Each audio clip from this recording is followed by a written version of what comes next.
Aba bombi bagihura, ururimi rw'urukundo rutavugisha umunwa nirwo rwahagaragaye. The Ben na Pamela. Ndagusuhuje wowe tubanye muri iki kiganiro. Niba ari ubwa mbere twiyunzeho, ndagusaba gukora subscribe kugira ngo n'ibindi biganiro bijye bikugeraho. Tugiye kukibagezaho ni umubyeyi Dina nk'ibisanzwe.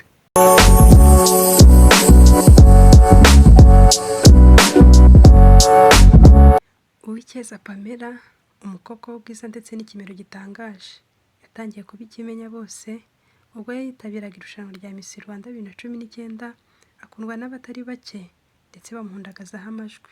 Miss Uwicyeza Pamela yavutse ku ya 31 Mutarama mu mwaka wa 2000, avukira mu mujyi wa Kigali mu karere ka Kicukiro. Amashuri abanza yayize mu Gatenga naho ayisumbuye yiga kuri APAD mu karere ka Kicukiro, aho yize ibijyanye n'amateka, ubukungu n'ubumenyi bw'isi HEG. Mu buzima busanzwe, Uwicyeza Pamela avuga ko akunda kurya inyama ndetse atita no ku buryo ziteguyemo. Akunda n'ifiriti. Afite impano ikomeye yo gukora make-up. Pamela ni umwe mu bakobwa batoye cyane kuri SMS mu marushanwa ya Nyampinga y'u Rwanda, kuko yakunze kurangiza ku mwanya wa 3 mu matora yo kuri SMS, akurikiye Mwiseneza Josiane na Nishakeza Bayela, ndetse bivugwa ko benshi mu basore ari we batoye cyane.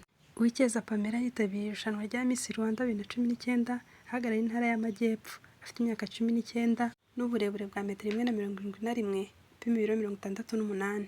Nyuma yo kuba ikimenya bose bikesha Miss Rwanda, uyu mukobwa yakomeje gukundwa nyuma y'uko benshi bamenye ko akundana n'icyamamare mu muzika The Ben, wahaye ibyishimo batari bake ndetse n'amagingo ye. Miss Uwicyeza Pamela yatangiye gukundana na The Ben mu mwaka wa 2019, ariko ntibahise babishurira itangazamakuru.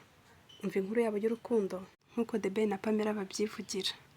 Mu makuru The Ben yanyujije ku rubuga rwe n'umukunzi we Pamela, yagaragaje ko bwa mbere bahura byari tariki ya 24 Ugushyingo 2019 mu mujyi wa Nairobi muri Kenya. Ati icyo gihe nkikubitana amaso na Pamela, ururimi rw'urukundo udashobora kuvugwa rwahise rwiyerekana.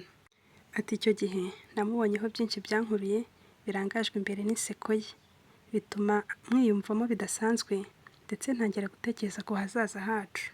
The Ben yakomeje agira ati guhera uwo munsi umutima wanjye ntabwo wari ukiri uwanjye, ahubwo wahise uba uwe.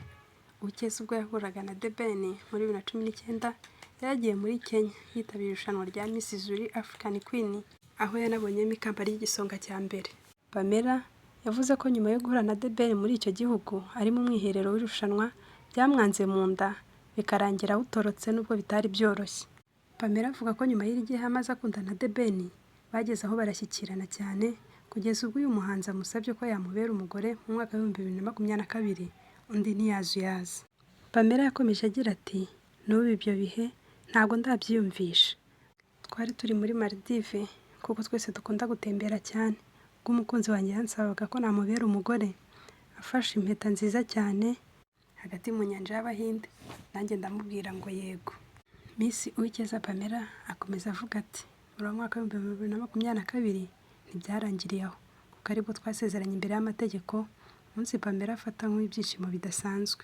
Umunyenga w'urukundo ntiwarangiriye aho, kuko ku itariki ya 15 Ukuboza ubwo habaye umuhango wo gusaba no gukwa, naho ku itariki 26 z'uko kwezi nibwo habaye umuhango wo gusezerana akaramata, umuhango wabereye muri Kigali Convention Center. Tubifurije urugo ruhire, urukundo ntirukabure iwabo.